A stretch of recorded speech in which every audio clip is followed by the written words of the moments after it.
नमस्कार, कैसे हैं आप सभी लोग। उम्मीद करता हूँ अच्छे होंगे। तो आज ये भौतिक विज्ञान जो पहला अध्याय था उसका दूसरा वीडियो मैं लेके आया हूँ आप सबके सामने। तो कल हम लोग पढ़ चुके थे आवेश के बारे में। आवेश क्या होता है, आवेश की उत्पत्ति कैसे होती है। तो उसमें हमने जाना था धन आवेश और ऋण आवेश के बारे में, पॉजिटिव चार्ज और नेगेटिव चार्ज के बारे में। तो जिन परमाणुओं पे जो इलेक्ट्रॉन की कमी इलेक्ट्रॉन जो परमाणु त्याग देते हैं, कहने का मतलब उनमें इलेक्ट्रॉन की कमी हो जाती है, जो सामान्य अवस्था से कम इलेक्ट्रॉन होते हैं जिनमें वो धनात्मक आवेशित होते हैं, और जो इलेक्ट्रॉन ग्रहण कर देते हैं वो ऋणात्मक आवेशित होते हैं। उसके बाद हमने इलेक्ट्रॉन जो आवेश होते हैं उनके गुण बताए थे। तो उसमें एक गुण ये था कि समान प्रकृति के जो आवेश होते हैं वो एक दूसरे को प्रतिकर्षित करते हैं, जैसे कि धन आवेश और धन आवेश एक दूसरे को क्या करेंगे, प्रतिकर्षित करते हैं। और विपरीत प्रकृति के जो आवेश होते हैं, कहने का मतलब एक धन आवेश और एक ऋण आवेश अगर होगा तो वो एक दूसरे को आकर्षित करते हैं।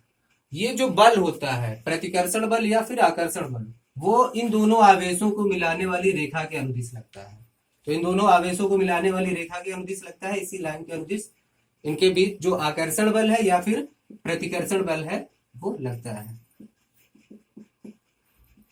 तो हम ये देख लेते हैं कि दो आवेशों के बीच जो लगने वाला बल होता है उसकी दिशा क्या होती है। तो पहले हम ले लेते हैं दो समान प्रकृति के आवेश, यानी मतलब दो धनात्मक आवेश हम ले लेते हैं। तो प्रतिकर्षण बल का मतलब क्या होता है, प्रतिकर्षण बल का मतलब होता है कि धक्का देना, एक दूसरे से विपरीत दिशा में धक्का देना। तो अगर एक धनात्मक आवेश ये है, दूसरा धनात्मक आवेश ये है, ये इसको प्रतिकर्षित करेगा। चार्ज Q1 अगर Q2 को प्रतिकर्षित करेगा तो किस दिशा में प्रतिकर्षित करेगा, इस दिशा में प्रतिकर्षित करेगा। तो Q1 द्वारा Q2 पर लगाया गया जो प्रतिकर्षण बल होगा वो क्या होगा, इस दिशा में होगा। और Q2 द्वारा जो Q1 पे लगाया गया प्रतिकर्षण बल होगा, अगर Q2 जो है Q1 को प्रतिकर्षित करेगा तो वो किस दिशा में प्रतिकर्षित करेगा, इधर की तरफ विपरीत दिशा में प्रतिकर्षित करेगा।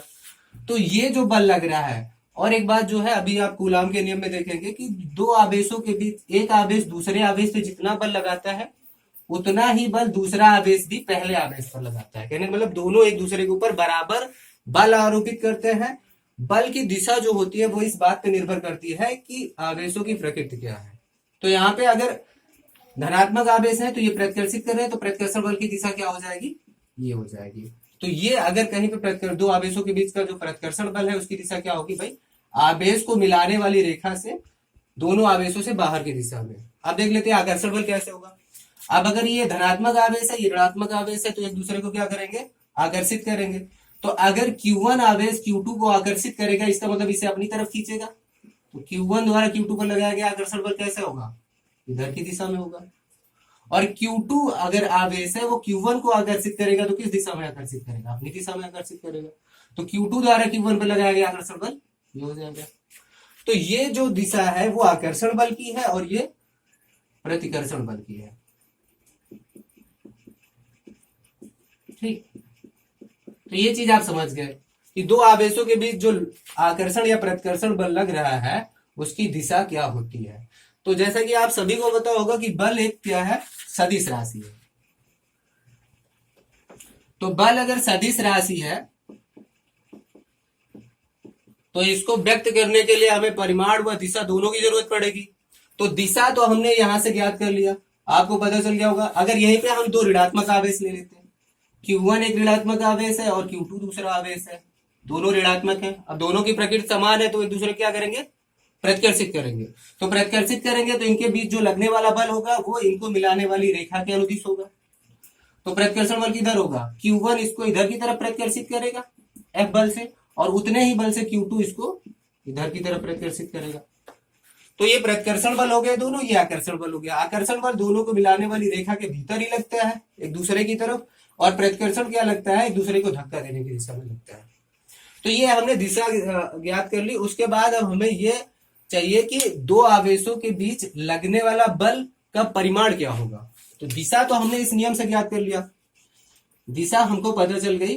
अब हमको चाहिए क्या, परिमाण। तो दो आवेशों के बीच जो बल है उसका परिमाण ज्ञात करने के लिए कूलाम ने एक नियम दिया। कूलाम नाम के वैज्ञानिक थे, उन्होंने एक नियम दिया जिस नियम की सहायता से हम दो बिंदु आवेशों के बीच लगने वाले बल का परिमाण ज्ञात करते हैं। तो अब हम ज्ञात करेंगे कि दो आवेशों के बीच जो लगने वाला बल होता है उसका परिमाण क्या होता है। तो उस परिमाण को ज्ञात करने के लिए कूलाम का नियम है। कूलाम का नियम क्या कहता है कि दो स्थिर बिंदु आवेशों के बीच, अगर दो बिंदु आवेश का मतलब क्या होगा, जिनका साइज बहुत छोटा हो। तो अगर दो स्थिर बिंदु आवेश हैं, स्थिर मीन्स वो गति नहीं कर रहे हैं, एक दिशा एक जगह पे स्थिर है। तो दो स्थिर बिंदु आवेश अगर हम मान ले Q1 और Q2 है, दोनों ही धनात्मक मान लेते हैं यहाँ पे। तो कूलाम के नियम के अनुसार दो स्थिर बिंदु आवेशों के बीच लगने वाला आकर्षण बल अथवा प्रतिकर्षण बल, तो जो इनके बीच लगने वाला आकर्षण बल अगर समान प्रकृति के होंगे तो प्रतिकर्षण होगा, अगर विपरीत प्रकृति के होंगे तो आकर्षण होगा। तो लगने वाला आकर्षण बल अथवा प्रतिकर्षण बल दोनों आवेशों की मात्राओं के गुणनफल के अनुक्रमानुपाती होता है। तो मात्राएं क्या होगी भाई, Q1 और Q2। तो पहली लाइन के हिसाब से यहाँ पे जो इनके बीच लगने वाला जो आकर्षण बल अथवा प्रतिकर्षण बल होगा वो किसके अनुक्रमानुपाती होगा, दोनों आवेशों की मात्राओं के गुणनफल, मतलब Q1 और Q2 के गुणनफल के अनुक्रमानुपाती होगा। ठीक, तथा उनके बीच की दूरी के वर्ग के व्युत्क्रमानुपाती होगा। तो अगर हम मान लें इनके बीच की जो दूरी है वो क्या है, r है, तो इनके बीच की दूरी का वर्ग क्या हो जाएगा, r², और r² का व्युत्क्रमानुपाती होगा। तो कहने का मतलब ये जो F बल होगा वो r² के व्युत्क्रमानुपाती होगा। तो अगर इन दोनों नियमों को हम मिला दें तो हमें यहां से क्या प्राप्त हो जाएगा कि F जो अनुक्रमानुपाती होगा वो Q1 Q2 अपान r² के। ये दोनों स्टेटमेंट को एक साथ कहता है। ये जो नियम है, ये जो सूत्र है वो कूलाम के नियम को प्रदर्शित कर रहा है। देखिए यहाँ पे F जो है अनुक्रमानुपाती है Q1 और Q2 के गुणनफल के, और व्युत्क्रमानुपाती है R के वर्ग के। ठीक, तो कूलाम का नियम यहां से ये हो गया कि इनके बीच जो लगने वाला बल होगा वो आवेश की मात्राओं के गुणनफल के अनुक्रमानुपाती तथा उनके बीच की दूरी के वर्ग के व्युत्क्रमानुपाती होता है। ठीक, तो ये हो गया कूलाम का नियम। ठीक, तो ये हो गया कूलाम का नियम। यहां से F अनुक्रमानुपाती Q1 Q2 अपान r² मिल गया। अब देखिए अगर यहां से अनुक्रमानुपाती चिन्ह हटता है तो यहाँ पे एक नियतांक आता है। तो यहां से हम क्या करेंगे भाई, अनुक्रमानुपाती चिन्ह को हटा देंगे तो यहाँ पे एक नियतांक मिलेगा K। तो ये F बराबर हो जाएगा K1 K2 अपान r², जहां K क्या है, K एक नियतांक है और K एक ऐसा नियतांक है जिसका मान इस बात पे निर्भर करता है कि ये आवेश किस माध्यम में रखे हुए हैं। मतलब K का मान जो होगा वो इस बात पे निर्भर करेगा कि ये आवेश किस माध्यम में रखे गए हैं तथा ये जो आवेश और दूरी ये सब प्रयुक्त हुए हैं इनके मात्रक क्या है।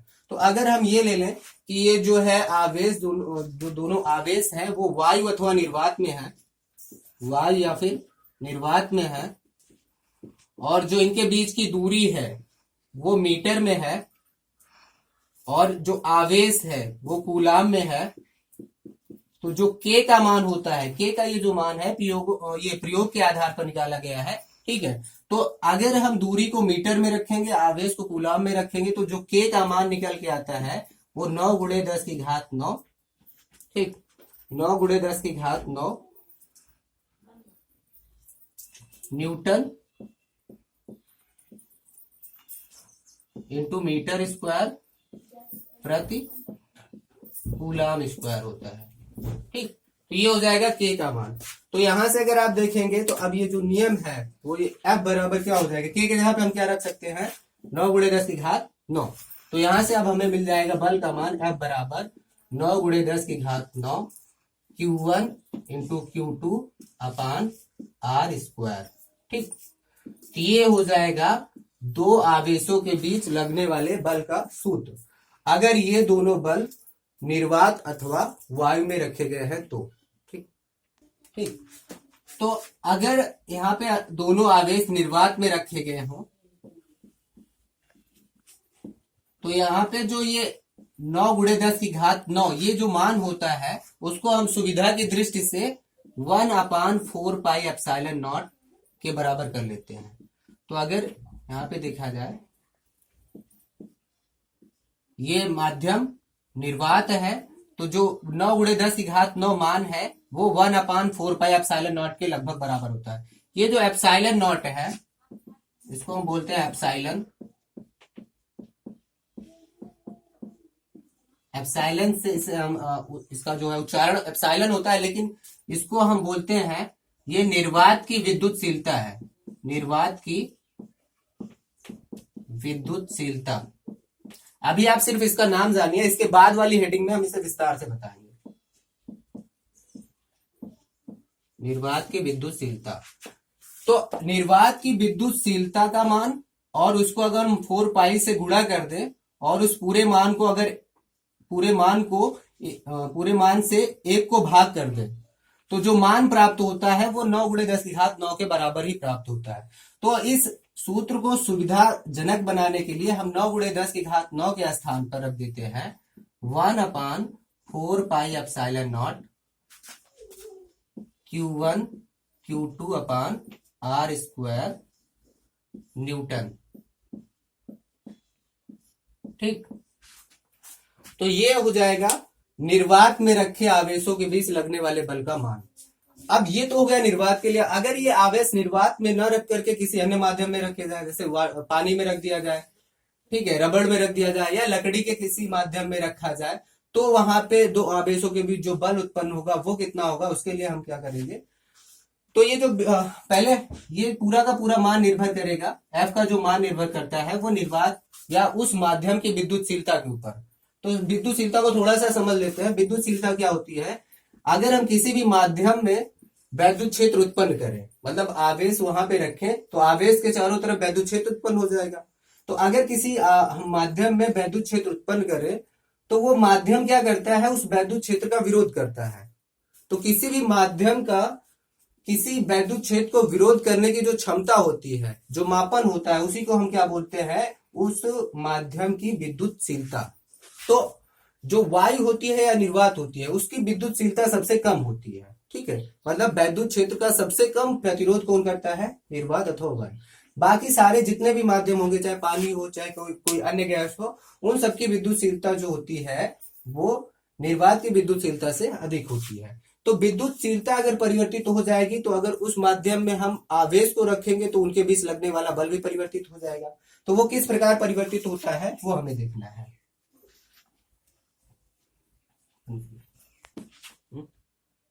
तो यहां तक हम लोग देख चुके हैं कि निर्वात में रखे आवेशों के बीच जो लगने वाला बल ये होगा। तो अगर हम इसको ले आवेश जो हम मान ले वो किसी अन्य माध्यम में रखे गए हैं जिसका परावैद्युतांक क्या है, कैपिटल के है।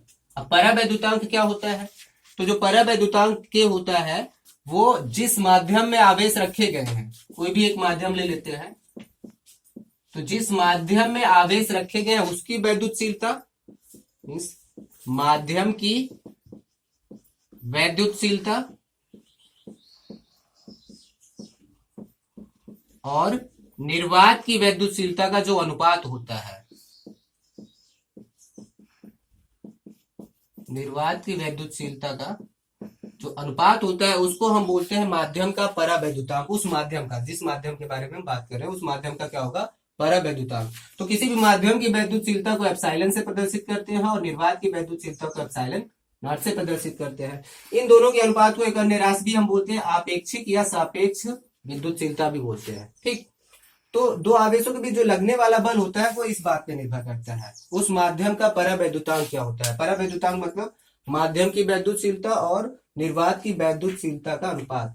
अगर हम इसे समझें तो ये क्या है, एक्चुअली ये क्या है कि जिस भी माध्यम में आवेश रखा गया है उस माध्यम की जो विद्युतशीलता है, कहने का मतलब वैद्युत क्षेत्र को प्रतिरोध करने की जो प्रवृत्ति है या क्षमता है वो निर्वात की अपेक्षा कितना गुना अधिक है। ठीक, ये परावैद्युतांक क्या है, एक तरह से एक क्षमता का मापन है किसकी अपेक्षा में, निर्वात की अपेक्षा में। तो निर्वात की अपेक्षा में उस माध्यम की वैद्युतशीलता जितना ज्यादा अधिक होगी वही के का मान हो जाएगा। जैसे मान लीजिए यहाँ पे कोई ऐसा माध्यम रखा गया है, मान लीजिए जल रखा गया है, उसकी वैद्युतशीलता मतलब वैद्युत क्षेत्र को प्रतिरोध करने की या विरोध करने की जो क्षमता है वो निर्वात की अपेक्षा 2 गुना है।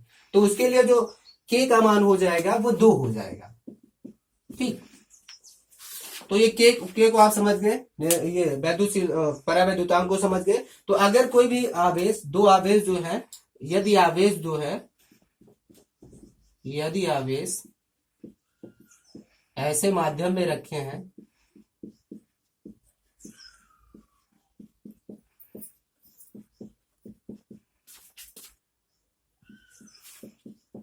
जिसका परावैद्युतांक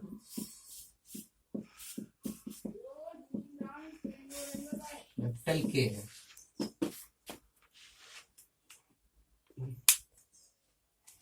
तो अगर दोनों आवेश ऐसे माध्यम में रखे गए हैं जिनका परावैद्युतांक कैपिटल के है, तो उनके बीच जो लगने वाला बल F होगा वो हो जाएगा 1/4πε0 के इंटू Q1 Q2 अपान R स्क्वायर न्यूटन। तो ये किसी भी माध्यम के लिए सत्य है जहां पे K क्या है, K है माध्यम का परावैद्युतांक, माध्यम का परावैद्युतांक।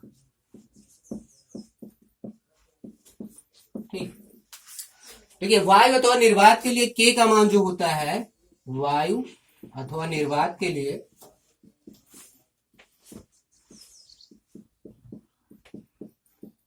K का मान 1 होता है। देखिए वो आया कहां से, आपको पता है K बराबर क्या होता है भाई, एप्सिलॉन अपान एप्सिलॉन नॉट, मतलब माध्यम की वैद्युतशीलता अपान निर्वात की वैद्युतशीलता। तो अगर निर्वात का हमें परावैद्युतांक चाहिए तो निर्वात की वैद्युतशीलता बटे निर्वात की वैद्युतशीलता, तो कहने का मतलब यहाँ पे एप्सिलॉन भी क्या हो जाएगा, एप्सिलॉन नॉट हो जाएगा। तो इसका मान किसके बराबर हो जाएगा, 1 के बराबर हो जाएगा। तो निर्वात अथवा वायु के लिए यहाँ से F का मान क्या हो जाएगा, K का मान 1 रख देंगे, तो 1/4πε0 Q1 Q2 अपान R स्क्वायर, ठीक, न्यूटन। ठीक, तो ये था कूलाम का नियम।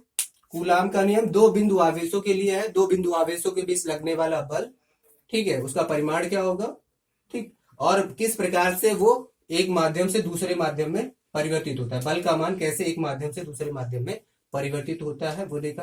अगर माध्यम का परावैद्युतांक 1 है तो बल कितना हो जाएगा ये, और अगर माध्यम का परावैद्युतांक K दिया गया है, K का कोई भी मान हो सकता है, 1 2 3 4 5। हाँ देखिए K का मान जो है वो 1 से लेकर के अनंत तक कुछ भी हो सकता है, वो निर्भर करता है कि माध्यम कौन सा है। तो हर एक माध्यम के लिए K का मान अलग अलग होता है। तो यहां से ये हो गया कूलाम का नियम, जो इसका जो स्टैंडर्ड फॉर्मूला है वो ये होगा 1/4πε0 के Q1 Q2 अपान R स्क्वायर न्यूटन। तो कूलाम का नियम यहां तक हो गया। कल फिर उसके बाद हम आगे बताएंगे आपको निर्वात की वैद्युतशीलता, वैद्युतशीलता, परावैद्युतांक की परिभाषा लिख पाएंगे, उसके बाद फिर आगे पढ़ाया जाएगा। तो आज के लिए इतना ही, कल फिर मिलते हैं, नमस्कार।